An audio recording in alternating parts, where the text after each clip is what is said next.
Salut à tous, bienvenue dans une nouvelle vidéo. Alors aujourd'hui je vais vous faire un garden tour et plus précisément je vais vous faire visiter mes massifs tropicaux ou d'inspiration tropicale comme vous voulez. Et je vais vous montrer du coup les différentes plantes que j'ai mises, vous donner les noms des espèces et comment j'ai réalisé les massifs et pourquoi et comment. Sur ce, je ne vais pas m'attarder plus pour l'intro de la vidéo et du coup à tout de suite. On va commencer par la partie la moins exotique entre parenthèses du jardin. Alors du coup là on a une azalée Satsuki, c'est une azalée japonaise du coup. Là c'est une forme très compacte, elle va au maximum doubler, donc elle sera pas vraiment très grande, là elle fait à peu près 30 cm de hauteur, donc va faire maximum, oui, mais encore je pense pas qu'elle va excéder les 50 cm, surtout si je la taille, mais vous voyez elle est très compacte, elle est très ronde. Donc voilà pour la première plante. Il y a des astères qui tirent plus sur le bleu violacé. Donc là c'est vraiment un violet qui tire plus sur rose. Alors là du coup on arrive dans l'exotique. Là du coup on a un Fatsia japonica de la variété Spiderweb. Donc c'est un Fatsia variegata. Il existe à ma connaissance 2 voire même 3 formes de variegata chez le Fatsia japonica. Et du coup là c'est la variété Spiderweb. Ça veut littéralement dire toile d'araignée. Attendez, je vais vous montrer de plus près. Là, il a une feuille très variegata. Et les autres sont moyennement variegata. Et de toute façon, elles sont en développement. Donc, les panachures, j'allais dire, vont être plus marquées quand elles seront plus grandes. Et là, en fait, là, vous voyez qu'il y a des brûlures. En fait, c'est les anciennes feuilles quand elle était en jardinerie. Forcément, elle était plus à l'ombre. Et du coup, quand je l'ai plantée ici, ici, on est plein soleil. Et forcément les anciennes feuilles ont un petit peu cramé, sont un petit peu abîmées. Et du coup les nouvelles feuilles du coup sont adaptées au plein soleil et c'est comme ça que la plante s'adapte parce que apparemment c'est déconseillé de la planter plein soleil, etc. Sur le pourtour méditerranéen je veux bien le croire que c'est déconseillé, mais en Normandie normalement le soleil n'est pas non plus ultra ardent. Il arrive des fois qu'il soit un peu ardent, mais ça va je pense. Mais dans tous les cas, c'est adapté. Elle pousse là, franchement, ça fait 3 semaines qu'elle a bien poussé. Là, toutes les feuilles se sont faites en 3 semaines. Parce qu'il faisait frais encore. Et il fait toujours un petit peu frais, mais là, ça va, on a une semaine où il fait très beau. Donc voilà pour le Fatsia Spiderweb. Donc après cette petite partie-là, on va aller dans la partie qui est vraiment plus exotique. Alors de là, on a toujours une azalée japonaise, mais moins compacte. Celle-ci, elle sera un peu plus grande. Elle va faire dans les 60 cm environ. Là, on a des lys asiatiques, un ophiopogon noir, une Graptopharia fredive classique, un Graptopétalum paraguayens. Ce que j'ai mis comme quelques succulentes, comme toujours. Hein. On ne cherche pas une équipe qui gagne. J'ai mis une Graptoveria fantôme. Là, c'est une encolie. Des petits aeoniums, un Atropurpurum, un Gomerens que je vais vous montrer plus tard, et dans le fond un Zordkop. Voilà. Là nous avons un Wegelia ou Wegelia selon comment on le prononce, les deux termes sont bons. Et c'est la variété Victoria. C'est une variété du coup aux feuilles un peu pourpres, comme vous pouvez le voir, pourpre qui tire quand même un petit peu sur le vert, avec des fleurs roses. Alors, attendez, je vais essayer de vous faire voir l'étiquette. Voilà. Du coup, vous voyez le nom, Wegelia, avec un W. Bon, on voit pas trop avec la feuille, mais voilà. Avec des fleurs roses et le feuillage un peu pourpre. Voilà. Là, c'est l'Osta undulata variegata. Là, du coup, nous avons l'Aeonium gomerens, qui est vraiment beau. Hein. Vous voyez, les rosettes commencent à être assez grandes. Alors, je suis en Normandie. Depuis 2 ans, il y a de forts gels.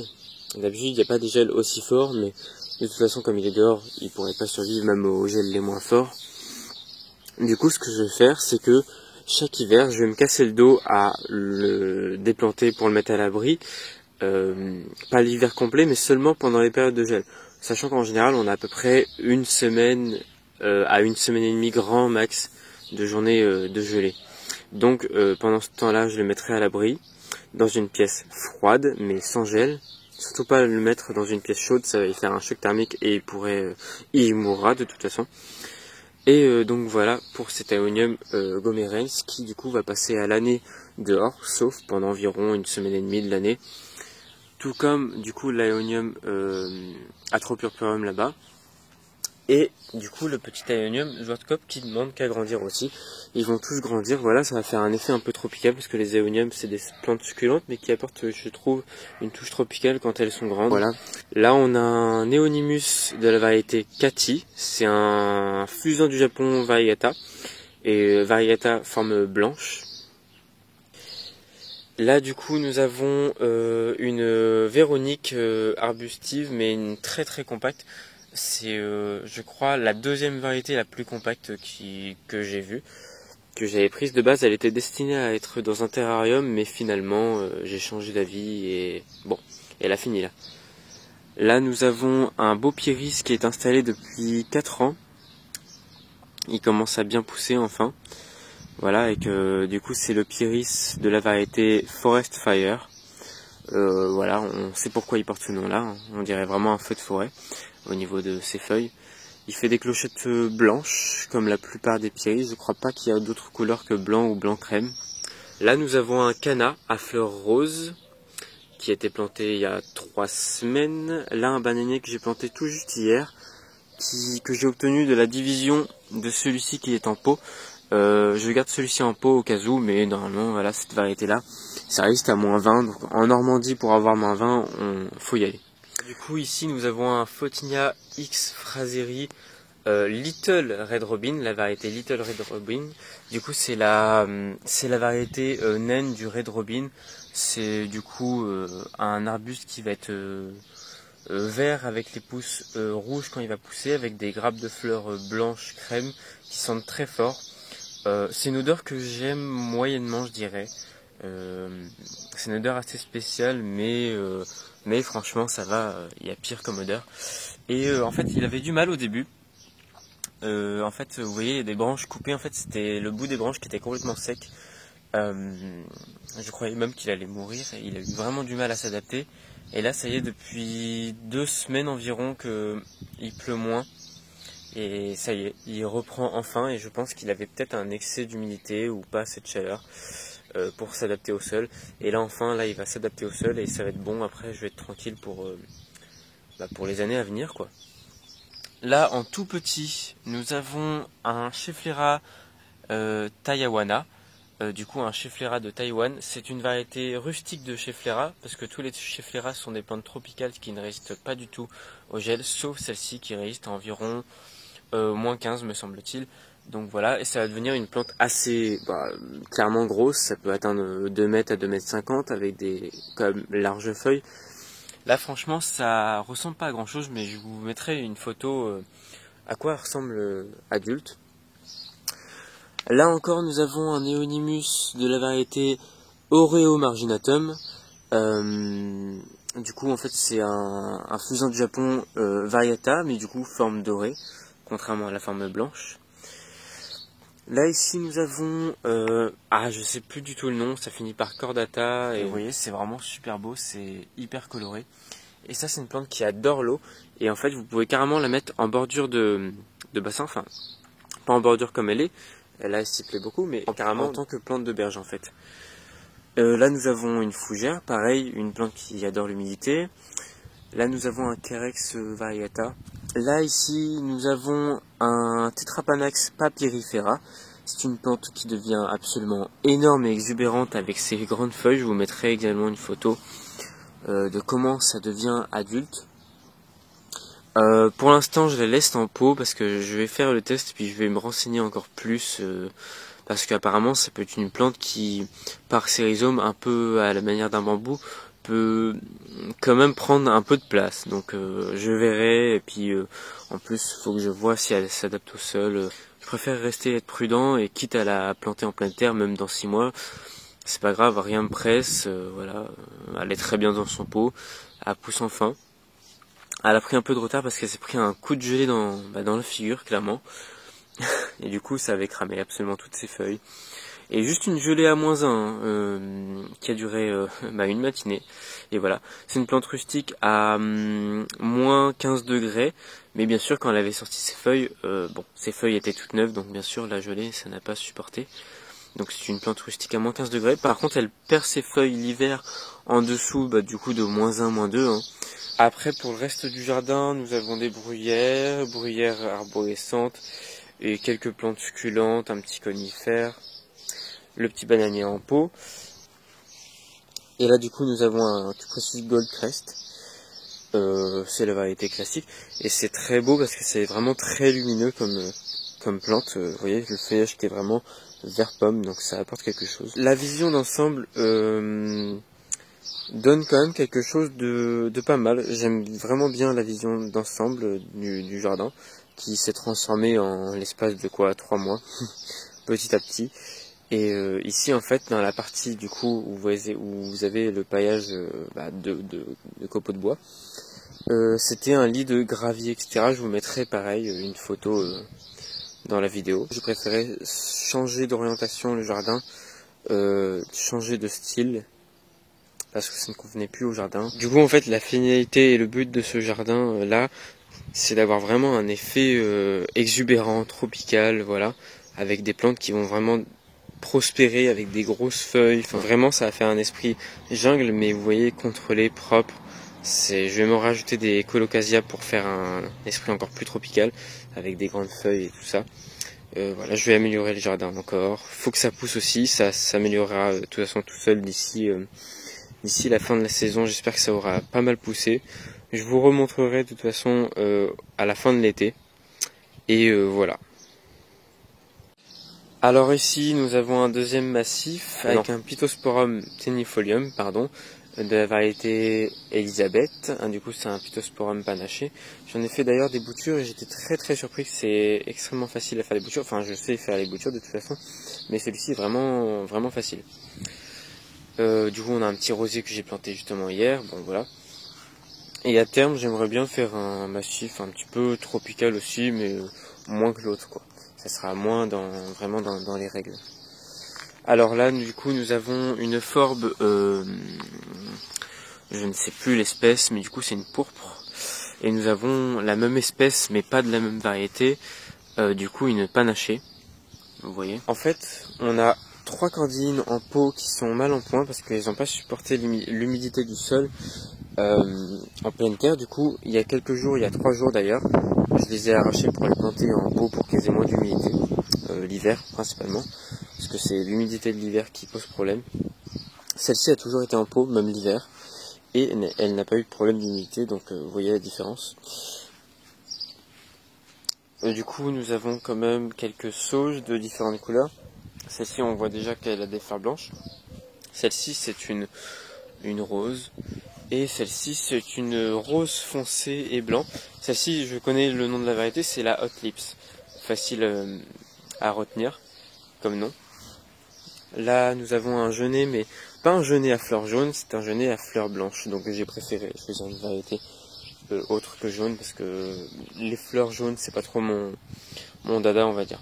Là, petit à petit, pareil, ce massif-là, il se construit. Du coup, on a un jeune Tradicarpus fortunei. Je l'ai planté pareil il y a 3 jours. Donc plus qu'à attendre qu'il pousse. Je suis vraiment très pressé de le voir pousser. Et franchement je l'ai eu pour une bouchée de pain. Je l'ai eu à 10 €. Je sais pas si vous vous rendez compte, mais là il fait 60 cm, je l'ai eu à 10 €. Donc franchement je suis content parce que dans les mêmes magasins je l'avais vu à 23. Et ça se trouve il y en a même encore plus cher pour la même taille. Pour justement renforcer cette sensation du coup tropicale des massifs, parce que là encore ça fait pas trop tropical, surtout celui-ci. Voilà, il y a quelques palmiers, etc. Voilà. Là ici on a un tout petit Washingtonia robusta, pareil, qui ne demande qu'à pousser. Je l'ai eu à 6 € au Lidl il y a quelques mois. Il y a 3 mois environ.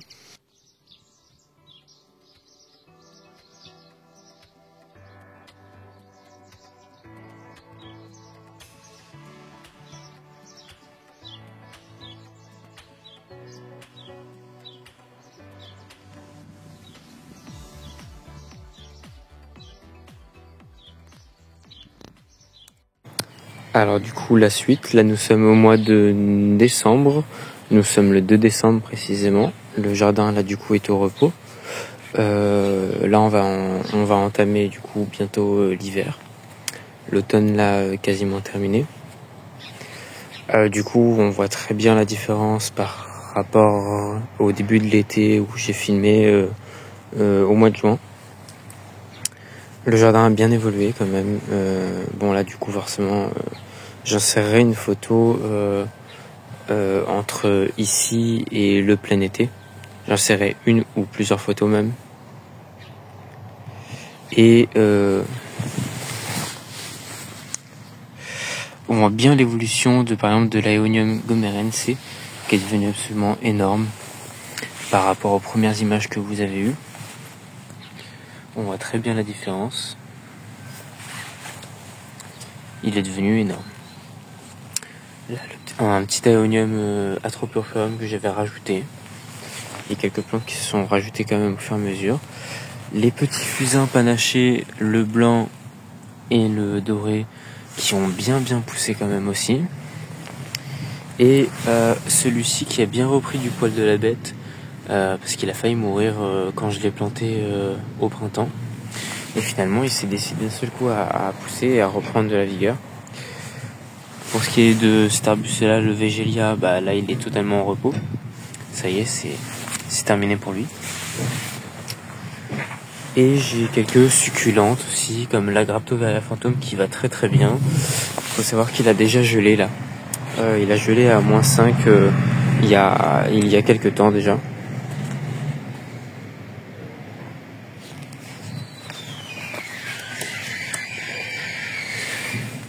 Faut savoir qu'il a déjà gelé à -5 là déjà depuis le temps. Le bananier du coup il a pris un petit coup aussi.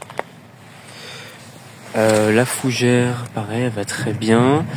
Cette graminée là aussi, enfin tout va très bien vraiment. Ça faut que je le plante aussi.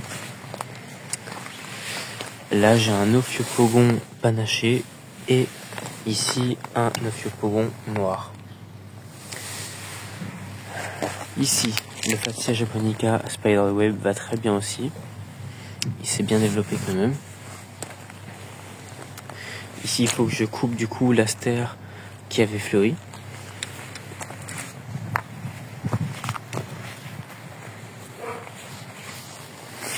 Du coup le bananier là, bah voilà, il est en repos. J'ai coupé ces dernières feuilles qui sont abîmées, je vais laisser le tronc. Ici le canna, pareil, je vais couper les dernières feuilles. Et j'ai une fougère arborescente qu'il faut que je plante du coup.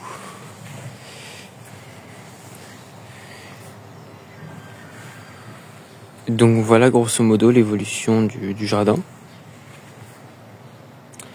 Et on voit bien la différence et l'évolution de certaines plantes par rapport au mois de juin. Donc voilà.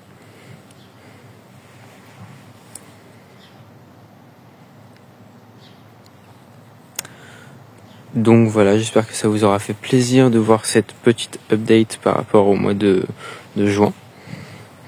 J'avais attendu pour sortir la vidéo, mais finalement, ça vaut le coup quand même de voir une petite update quelques mois plus tard.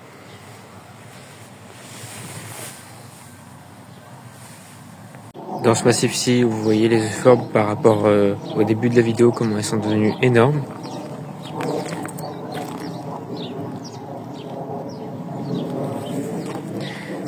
Celle-ci aussi est devenue absolument énorme et magnifique. Vraiment, elles sont incroyables. Elles sont magnifiques. Le petit palmier s'est bien développé aussi depuis. Tout le massif s'est globalement bien développé. La sauge aussi, elle est devenue absolument énorme. Il y a encore quelques jours, elle fleurissait, mais comme il y a eu un coup de gelée, ça a mis un terme à la floraison. Mais c'est pas grave, elle est absolument énorme aussi. Au printemps, je vais la retailler pour la réduire un peu. Le palmier, il va très bien, il s'est bien implanté. Cette sauge là aussi s'est bien implantée. Elle a quand même grandi. Cette cordine là aussi, elle est merveilleuse, elle est super belle. On peut voir globalement que le massif a vraiment très bien poussé. Mais vraiment là les deux euphorbes sont vraiment devenus énormes. Passant quand même dans la vidéo, je devais absolument m'arrêter dans la serre pour vous montrer cette fleur mais incroyable d'échinopsis. C'est un échinopsis de la variété Sleeping Beauty. C'est vraiment incroyable, ce rouge. J'espère vraiment que ça va rendre bien à la caméra, mais waouh. Et tous les gymnocalcium qui commencent à fleurir aussi, enfin qui préparent des boutons floraux. Celui-ci a fleuri déjà avec une fleur. Elle était vraiment super jolie. Mais vraiment, mais quelle beauté quoi. Voilà, c'est terminé pour cette vidéo. J'espère qu'elle vous aura plu. Moi en tout cas, comme toujours, ça m'a fait plaisir de la filmer. Si ça vous a plu, n'hésitez surtout pas à liker, commenter et partager cette vidéo. Je vous mettrai également tous mes réseaux sociaux et mon lien Litchi en barre de description et en commentaire. Et sur ce, à bientôt dans une nouvelle vidéo.